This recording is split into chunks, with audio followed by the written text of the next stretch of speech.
Alright, what's going on? This is BoxingWave. I'm going to speak on Demetrius Andrade, okay, and this whole situation with the WBO, them stripping him of his title at 154. And then I'm also going to speak on the Rock Nation thing, okay? Now, before I get started, I'm going to just give you a timeline of everything that's taken place, okay, with Demetrius Andrade, according from what I read, alright? Andrade won a vacant title at 160 in 2013 against Vanes Monterosian. He had one title defense against Brian Rose, okay? He won the fight. This was back in last June in 2014, I believe, all right? That was his first title defense and only title defense. Now, somewhere towards the end of 2014, I don't know which order these events actually occurred, but there was a point where the WBO offered Andrade to fight Matt Korobov for the vacant WBO title at 160, okay? Peter Quillen was supposed to take that fight, but he backed out, so they offered Andrade to do it, and Andrade turned that fight down, okay? Now, according to Andrade at that time, based on what I seen in interviews at that time, he said that he didn't even know about it. He said that it actually was posted online before he even got a phone call about this fight with Matt Korobov, okay? Plus, he was disappointed in the numbers that he was getting, okay? Rock Nation supposedly offered Peter Quillen a huge amount of money to fight Matt Korobov. He turned the fight down because he was sticking with Al Heyman. And I guess Andrade was supposed to get that same money, or he wanted to get that same type of money. What he was offered was a lot less, okay, at that time, and he didn't take the fight, okay? Let's move on. Now, I don't know if that was before or after Charlo, but let's just say he was scheduled to fight Jermell Charlo, okay? Jermell Charlo on Showtime in December, okay? Under that Devin Alexander Amir Khan card on the end of the year in December. He was supposed to defend his title. He ended up turning that fight down. He's saying that he didn't want to take the fight. He had family issues going on. His wife was pregnant. Something in that sense, you know, I'm not sure, but he didn't take the fight. He turned it down, right? So we're going into 2015 now, and now Andrade is ready to fight Charlo. Of course, Charlo turns down the fight with him since Andrade turned the fight down with him in December. They never fight, okay? This Steven Espinoza from Showtime, president of Showtime, offered Charlo something like a 3-fight deal for Showtime. Not Charlo, Andrade. He offered Andrade a 3-fight deal for Showtime. Wanted him to fight Erislandy Lara. Nothing happened with that fight, all right? Nothing came about, okay? Now, I can't say he turned down the fight, but I don't know what happened. Well, all I know is that the fight didn't happen, and there was no 3-fight deal with Showtime. Nothing happened with Showtime, okay? And since then, there was, at some point during this year, he was supposed to fight Anthony Mundine. The fight never took place. Okay, I think Mundine backed out because of an injury or something, and the fight never took place. And now the WBO stripped him of his title. He hasn't had any defense of his title in over a year. He's not scheduled for a fight, and they stripped him of the title. Okay, now comes Rock Nation. According to Andrade and Star Boxing, his promoter, Andrade was offered, or Andrade visited Rock Nation. Rock Nation wanted to sign him for him to be his first boxer on Rock Nation sometime last year, okay? And at this time, Rock Nation was doing a lot of recruiting, okay, with boxers that already was promoted by another promoter, all right? So Andrade goes to visit Rock Nation. They offered him $2 million to buy the contract for Star Boxing for $2 million. Okay, they advised for Andrade not to fight Charlo in Showtime. So now, when he turned down the fight, now the reason why is because Rock Nation, all right, they advised him not to fight Charlo on Showtime. They were saying that Heyman has too much influence because Charlo is an Al Heyman fighter. He has too much influence over there on Showtime. and that he can. The Rock Nation said they could get him a better deal on HBO for the same amount of money for a lesser opponent, and Rock Nation offered to pay the $550,000 that he was going to get paid to fight Charlo, not to fight him. Okay, we'll offer you the same money, the $550,000, not to fight Charlo, and we'll still pay the $2 million to buy you out of your contract with Star Boxing. Okay, so Andrade backs out of the fight. He never fights Charlo.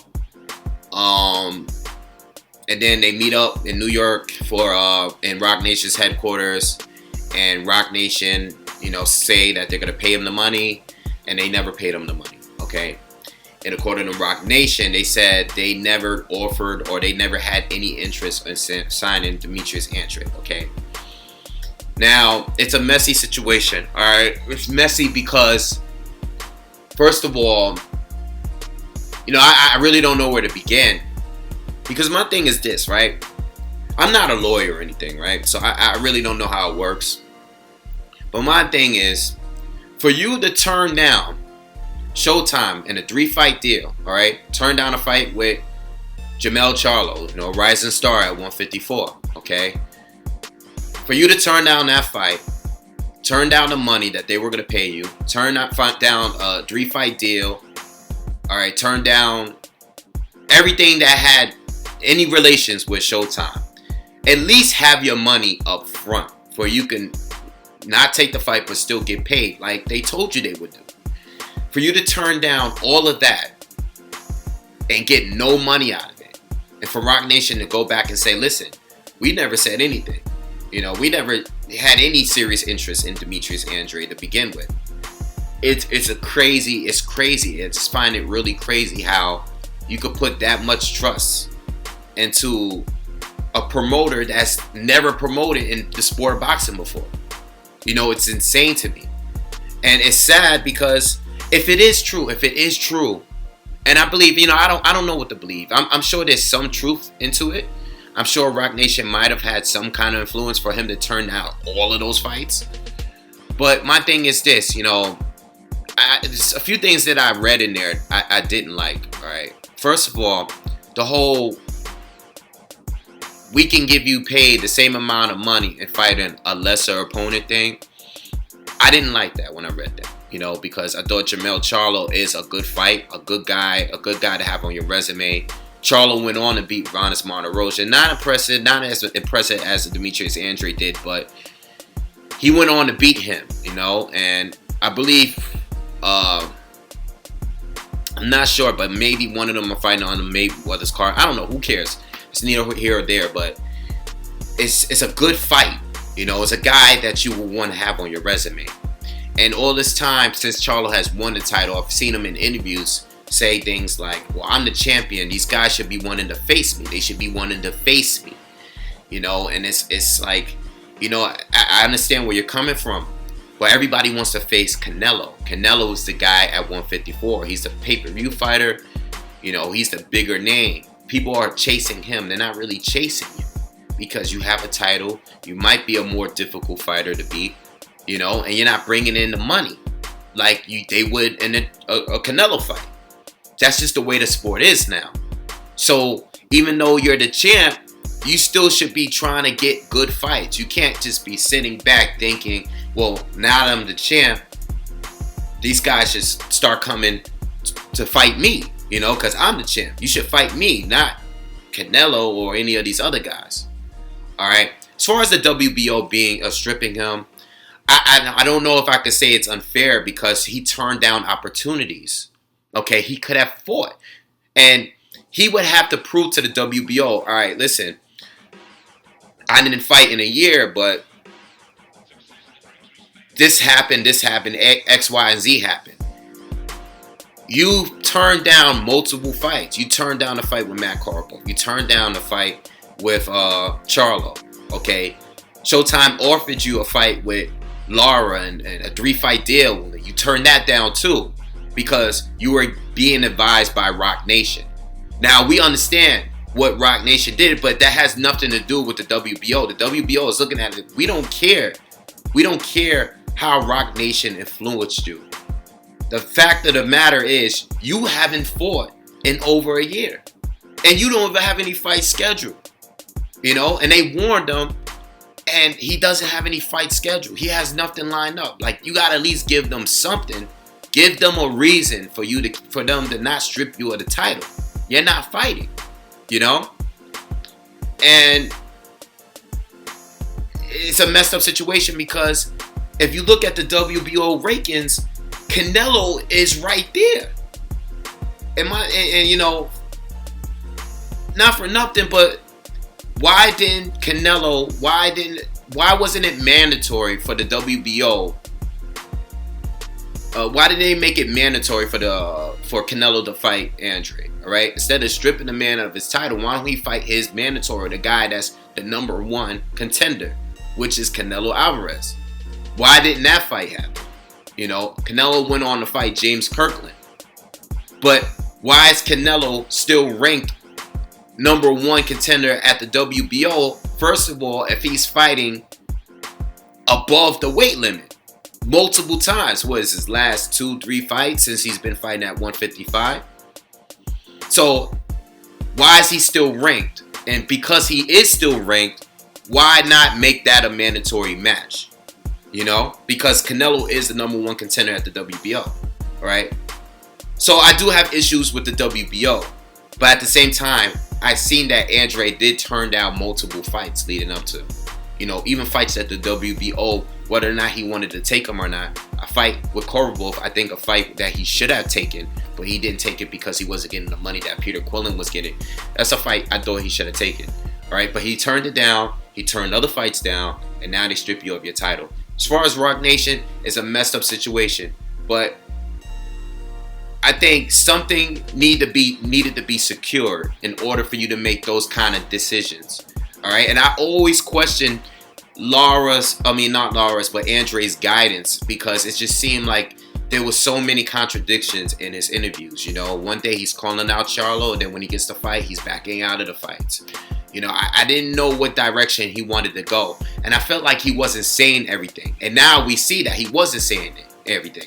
And now the Peter Quillin thing makes a little sense now, because if we look back, Peter Quillin was being offered by Rock Nation. So if Peter Quillin was getting offered to fight Korobov for 1.5 million, whatever million that it was, they offered, right? They getting offered those kind of fights. Keith Thurman got offered a lot of money by Rock Nation too. And Andrade sitting there like, all right, you guys are trying to pick me up. We know this now. We didn't know this then. You trying to pick me up, but you're not offering the same money that you're offering these other fighters to fight Matt Korobov. Why? What's the problem? Why are you not offering me? Why are you offering me $550,000 when these guys are getting like 1.5 million or such? Okay, that's the way he was looking at it. But at the same time, it's like, well, honestly, Andrade, you're not as famous as Peter Quillin. You know, and I hate to bring fame into it and everything, because I know Quillin wasn't the champ at the time and Andrade was, but facts are facts. No one really knows who you are yet, you know, except diehard fans. I'm a fan, but I'm gonna be honest, like, nobody knows who Andrade is except, you know, diehard boxing fans. So it's a messed up situation for him. And it's sad because he's only 27 years old. He should be more active now because he's still young. And I feel like he's wasting his good years. And I've said this in other videos, man. If you go back and look, I made a video. The last video I made about Andrade was a video about him fighting Erislandy Lara. All right, because they were going back and forth. I made that video, I believe, earlier in this year. And now that I see that the fight could have happened, you know, because Steven Espinoza actually offered that fight to Andrade, but I don't know what happened. The fight never took place. Nothing happened. He turned down Showtime, and now he might not be able to fight on Showtime anymore because he's backed out of fights and he's turned down offers. You know, and you don't want to just have an issue with a complete, like a whole network, especially with Al Heyman and the PBC now, because you turn down a fight with one of his fighters. You know, And now you're in the mix with Rock Nation. You know, according to you, they were going to sign you, and they didn't sign you for whatever reason, and now you're suing them. So I feel like I don't know where Andrade is going. I think the only place that he can still possibly fight at is HBO. And then that's another thing too. How does his promoter, Star Boxing, and his manager, how do they feel, not his manager, but how does his promoter feel about him having interest of going to Rock Nation while he was still, his contract was still with Star Boxing? How do they feel about that? You know, are they putting him on a shelf? You know, because he was trying to leave in the first place? I have no idea. These are all questions we could bring up. You know, I feel sorry for this kid because I feel like he's just going in the wrong direction, man. And I don't know. All this time I wasn't sure if it was him. I'm not sure. You know, it's messed up because you don't want to have a beef with big time promoters and networks at the same time. You know, this is starting to look like one of those stories where kid that got major talent, you know, a guy that I could think would give Lara and Canelo and even Mayweather a good fight. I think he's a dangerous fighter for all of these guys. And we might not even see these fights because who knows where Andrade's career is going to go from this point, you know? So anyway, these are all questions. You know, I spoke on a lot of things in this video, man. And honestly, I don't have the answers to them because, first of all, I don't know how much of it is true. You know, you have Andrade's story, you have the WBO story, and then we have Rock Nation's story. And all I know is that Andrade turned down fights. The truth is coming about it now, but it's Andrade's truth. It's not really the truth. I don't know what the truth is, you know? So I really don't know what to think about all of this. I think it was a little bit irresponsible that the way they went about it. You know, you got to have something confirmed. You got to have something on paper, or at least get the money from Rock Nation if this is true.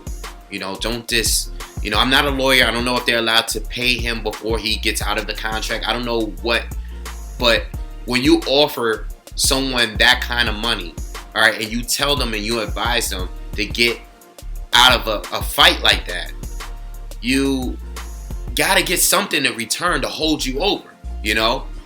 Because now Rock Nation could just clean their hands with you and you have nothing now.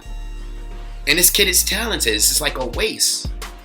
So, you know, it's just a messed up situation, man. And who knows the truth? But I'm sure there's some truth behind it, you know, because who would randomly bring up a complete lie story about Rock Nation? I'm sure something happened with Rock Nation for him to turn down all of those fights, especially when he's called out Jermell Charlo in the past. All right, but I think at the same time there was some very, very bad decision making on Andrade's part and his manager. He needs to get rid of his manager. I'm sorry, he needs to get rid of his manager because this kind of stuff is why you hire a manager. Okay, they're supposed to be able to handle these kind of things.